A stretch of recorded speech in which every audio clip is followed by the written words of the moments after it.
అందరికీ నమస్కారం. ఎగ్జామ్స్లో స్థిరాస్తి అమ్మకం ఈ టాపిక్ కొంచెం కష్టంగా అనిపిస్తోందా?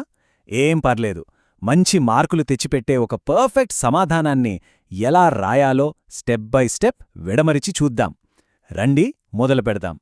మన ముందున్న అసలు ప్రశ్న ఇదే: స్థిరాస్తి అమ్మకం మీద ఒక పర్ఫెక్ట్ ఆన్సర్ను ఎలా బిల్డ్ చేయాలి? చూడండి, ఈ విశ్లేషణ ఒక బ్లూప్రింట్ లాంటిదన్నమాట. టాప్ మార్క్స్ తెచ్చుకోవడానికి కావలసిన ప్రతి పాయింట్ను మనమిక్కడ ఒకదాని తర్వాత ఒకటి పేర్చుకుంటూ వెళ్దాం. సరే, మన ప్రయాణం ఇక్కడ్నుంచే మొదలవ్వాలి. ఏ లీగల్ ఆన్సర్కైనా ఫస్ట్ ఇంప్రెషన్ చాలా ముఖ్యం.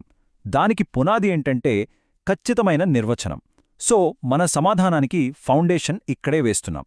Transfer of property act 1882 section 54 ప్రకారం అమ్మకం అంటే ఏంటంటే సింపుల్గా డబ్బుకు బదులుగా ఒక స్థిరాస్తి ఓనర్షిప్ని బదిలీ చేయడం. ఆ డబ్బు అప్పుడే చెల్లించి ఉండొచ్చు, లేదా తర్వాత చెల్లిస్తానని ప్రామిస్ చేసుండొచ్చు, లేదా సగం చెల్లించి మిగతాది తర్వాత ఇస్తానని కూడా చెప్పొచ్చు. గుర్తుపెట్టుకోండి, ఈ డెఫినిషన్ మన ఆన్సర్కి గుండెలాంటిది. ఇప్పుడు ఈ నిర్వచనాన్ని ఇంకొంచెం లోతుగా చూద్దాం.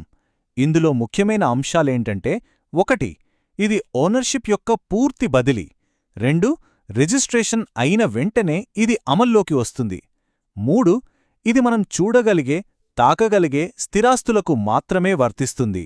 ఇక 4వది, ఇదంతా ట్రాన్స్ఫర్ ఆఫ్ ప్రాపర్టీ యాక్ట్ కిందకే వస్తుంది.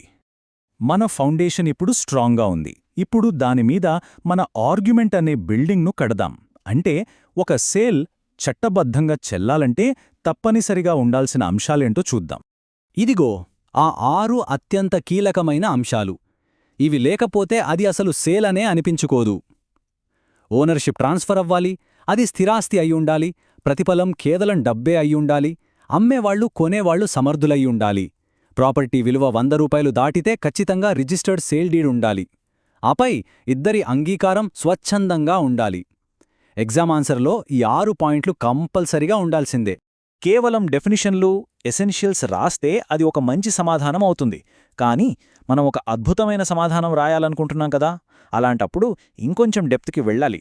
అంటే అమ్మేవాళ్లకి, కొనేవాళ్లకి ఉండే హక్కులు, బాధ్యతల గురించి కూడా విశ్లేషించాలి. ఇప్పుడు మనం ఆ వివరాల్లోకి వెళ్దాం. ఫస్ట్, సేల్ ఇంకా ఫైనలైజ్ కాకముందు, అంటే యాజమాన్యం ఇంకా ట్రాన్స్ఫర్ అవ్వకముందున్నమాట, ఎవరి బాధ్యతలేంటో చూద్దాం. ఇక్కడ స్క్రీన్ మీద చూస్తే క్లియర్గా అర్థమవుతుంది. అమ్మకం పూర్తి కాకముందు ఎక్కువ భారం ఎవరిమీద ఉందంటే అమ్మేవాడిమీదే. ప్రాపర్టీలో ఏమైనా ముఖ్యమైన లోపాలుంటే చెప్పాలి, డాక్యుమెంట్లు చూపించాలి, ఆస్తిని జాగ్రత్తగా చూసుకోవాలి. ఇవన్నీ అతని పనులే. అదే కొనుగోలుదారుడి డ్యూటీ ఏంటంటే డబ్బు చెల్లించడానికి రెడీగా ఉండటం. రైట్. ఇప్పుడు సేల్ కంప్లీట్ అయింది, ఓనర్షిప్ ట్రాన్స్ఫర్ కూడా అయిపోయింది. మరిప్పుడు పరిస్థితి ఏంటి? ఇక్కడ సీన్ మొత్తం రివర్స్ అయిపోతుంది. హక్కులు, బాధ్యతలు అన్నీ మారిపోతాయి. అమ్మకం పూర్తయ్యాక బాల్ మొత్తం బయ్యర్ కోర్టులోకొచ్చేస్తుంది. రిస్క్ అంతా కొనుగోలుదారుడికే ట్రాన్స్ఫర్ అవుతుందన్నమాట. ఓనర్షిప్ తనకే వస్తుంది. అదే టైంలో ఆస్తికేదైనా నష్టం జరిగితే ఆ బాధ్యత కూడా తనదే. మరోవైపు అమ్మేవాడు ఆస్తి పొసెషన్ను, అన్ని డాక్యుమెంట్లను అప్పగించేయాలి. ఇక్కడే ఒక మంచి ఆన్సర్కి, ఒక ఎక్సలెంట్ ఆన్సర్కి మధ్య తేడా స్పష్టంగా కనిపిస్తుంది. మీ సమాధానంలో మీ నాలెడ్జ్ ఏంతో చూపించాలంటే కొన్ని ముఖ్యమైన లీగల్ సిద్ధాంతాల గురించి ప్రస్తావించాలి. అవేంటో ఇప్పుడు చూద్దాం. ఇందులో మొదటిది కేవియట్ ఎంప్టర్. ఇదొక లాటిన్ పదం. దీని అర్థం కొనుగోలుదారే జాగ్రత్తపడాలి. ఈ పాత సూత్రం ప్రకారం ఒక ప్రాపర్టీని కొనే ముందు దాన్ని పూర్తిగా చెక్ చేసుకుని అంతా ఓకే అనుకున్నాకే కొనాలి. ఆ బాధ్యత కొనేవాళ్లదే. అయితే దీనర్థం అమ్మేవాళ్లు కావాలని పెద్ద పెద్ద సమస్యల్ని దాచిపెట్టచ్చా? అస్సలు కుదరదు. ఈ ప్రశ్నే మనల్ని కేవియట్ ఎంప్టర్ నియమానికున్న ఒక అతిపెద్ద మినహాయింపు వైపు తీసుకెళ్తుంది. అదేంటంటే, చూడండి, కేవియట్ ఎంప్టర్ నియమానికి కొన్ని లిమిట్స్ ఉన్నాయి. ముఖ్యంగా లేటెంట్ డిఫెక్ట్స్ అంటే పైకి కనిపించని, దాగి ఉన్న లోపాలకు ఇది వర్తించదు.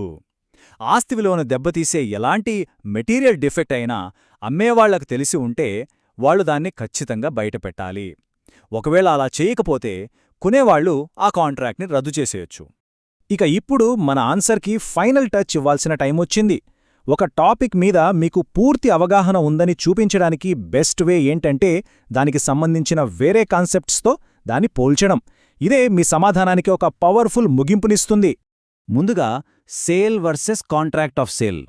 తేడా చాలా సింపుల్. సేల్ అంటే ఓనర్షిప్ వెంటనే ట్రాన్స్ఫర్ అయిపోతుంది. అదొక కంప్లీట్ అయిన యాక్షన్. కానీ కాంట్రాక్ట్ ఆఫ్ సేల్ అనేది కేవలం భవిష్యత్తులో ఓనర్షిప్ ట్రాన్స్ఫర్ చేస్తానని ఇచ్చే ఒక ప్రామిస్ మాత్రమే. టైటిల్ బదిలీ కాదు. ఇది చాలా చాలా ముఖ్యమైన తేడా. Next, sale versus exchange. ఇక్కడ తేడా అంతా ప్రతిఫలం లేదా కన్సిడరేషన్లోనే ఉంది.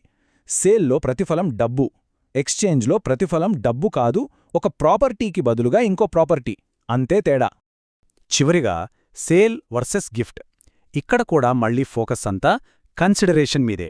అమ్మకంలో డబ్బు ప్రతిఫలంగా ఉంటుంది, కాని గిఫ్ట్లో డబ్బు అనేదే ఉండదు, కేవలం ప్రేమ, ఆప్యాయతలే ప్రతిఫలం. అందుకే సేల్ అనేది ఒక ద్వైపాక్షిక ఒప్పందమైతే గిఫ్ట్ అనేది ఒక ఏకపక్ష బదిలీ. సరే, అంతా అయిపోయింది, కానీ ఒక్క విషయం ఆలోచించండి. కన్జ్యూమర్ ప్రొటెక్షన్ చట్టాలు ఇంత బలంగా ఉన్న ఈ రోజుల్లో కొనేవాడే జాగ్రత్త పడాలి అనే ఈ పాత సూత్రం ప్రాపర్టీ చట్టంలో ఇంకా ఎంతవరకు నిలబడుతుంది? ఇది ఆలోచించాల్సిన విషయమే కదా. సరే, ఈ విశ్లేషణ మీ ఎగ్జామ్ ప్రిపరేషన్కి బాగా ఉపయోగపడిందని ఆశిస్తున్నాను. ధన్యవాదాలు.